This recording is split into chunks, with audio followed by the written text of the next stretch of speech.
in relationships. For context, my dad's Nigerian, my mom's Jamaican. I don't know if y'all know a little bit about both of those cultures. We do not talk about emotions. So, growing up, my mom, she took most care of us. And when I was trying to form relationships and make friendships, I would often tell her, oh, I met this cool person, they're great, I love them. And I would always hear this phrase, Miss Spirit and Tech then. I had no clue what she meant. She would always say that. I would ask her, what does that mean? Why? And she would always be right. That was what was so frustrating. You're telling me that this person is wrong for me. You're not telling me why. And you're right. So I used to get extremely frustrated. When I grew up more into my teen years, then she started to explain to me the importance of setting boundaries, fake friends, people will come and take advantage of you. She started to explain that a little bit more.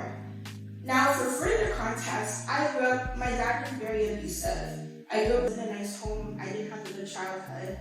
And when my mom would try to encourage me to make these boundaries with other people, I would see her mirroring those boundaries in our home.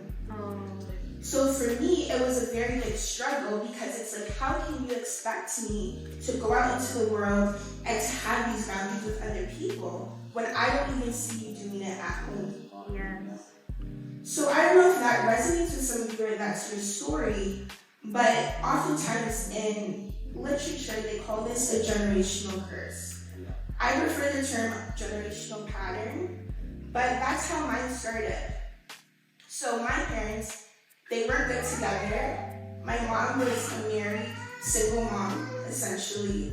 And when I look back in my lineage, that's how it happened. My grandma, it was the same thing. My great-grandma, it was the same thing. But indeed, it was not the same thing. Amen.